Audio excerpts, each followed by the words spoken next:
Here we go.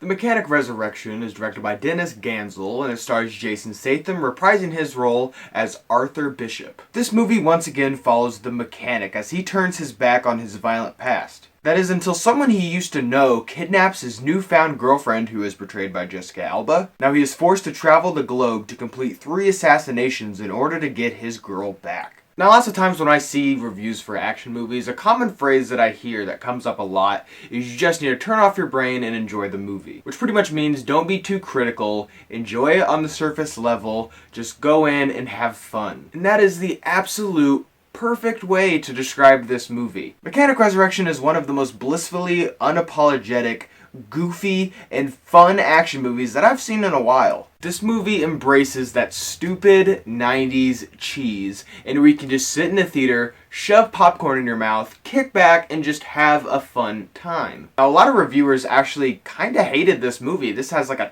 terrible score on Rotten Tomatoes, and that's fine, you're entitled to your opinion, but it kinda confuses me. Because I went back and I looked at some of the reviews of like Furious 7, and they kind of just said exactly what I said about this movie. That it's self-aware, it's stupid, and it's fun, and you just sit back and enjoy the movie. It's a popcorn flick. Yet when they talk about this movie, they say how stupid it is, and how they can't buy into anything that they're seeing because it's too ridiculous. Like, this is the kind of movie it is. I'll just give you a scene as an example. There's a scene where Arthur Bishop is on a boat and he's fighting all these henchmen, and he grabs one of the henchmen who has a bulletproof vest on, grabs him, turns him around, reaches across, pulls the pin from a grenade, uses the man as a human shield as the grenade explodes, killing everyone else on the boat in front of him. The henchman falls back on him dead. Arthur Bishop pushes the body off of him, and he's totally fine. If that doesn't tell you what kind of movie this is, I'll tell you a scene that happened in the beginning of the film. Arthur Bishop jumps on a monorail, and these other guys follow him, and they're pointing their guns at him, and you think that he's about to get shot. He jumps off of the monorail, and he's falling down, and then grabs on to a paraglider who is flying through the air, and then he flies off into the sunset safe and sound. If you can't buy into that, and that's not fun to you, and if that doesn't sound cool to you, that's fine. There's plenty of people who just don't like these types of movies. But I don't understand how you can't buy into that,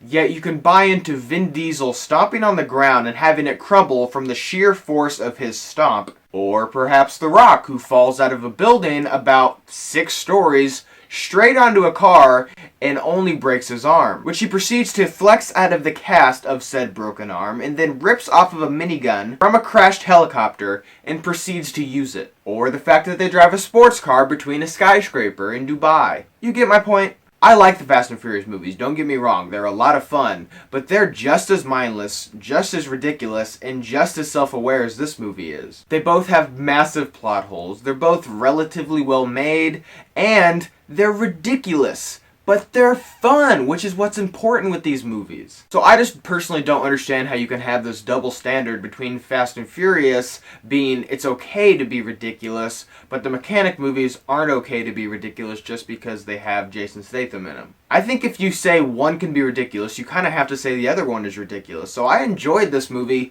for what it is, which is stupid, fun, ridiculous action popcorn movie. And really the biggest problem with this movie is it didn't take a lot of risks. And what I mean by that is there's a scene in this movie where Arthur Bishop has to kill this guy who has a pool that's kind of like a sky deck. It extends from his building. So he goes under the pool and drills holes in it so the guy will plummet to his death. Now I think this movie could have been way elevated if they would have went the Ghost Protocol route and Jason Statham was actually hanging out of a real building like Tom Cruise did in Mission Impossible Ghost Protocol. That could have really elevated this movie and brought it a lot of hype because if people were like, dude, did you hear about that new Jason Statham movie? He actually like hung out of a building. It's gotta be awesome. Let's go check it out. But they stick to the green screen route, which in this entire movie is really bad. There's a ton of really awful green screen. But if they would have taken the risk and actually hung Jason Statham out of a building, I feel like it could have been a lot cooler. I also wish this movie would have embraced its R rating and just jacked up the violence with a ton of squibs and just bodies exploding and stuff. I'm not saying I need violence to have fun, because I had fun with this movie and it doesn't have a ton of violence. But if you're gonna go the distance and have an R rating and then have some scenes where there's some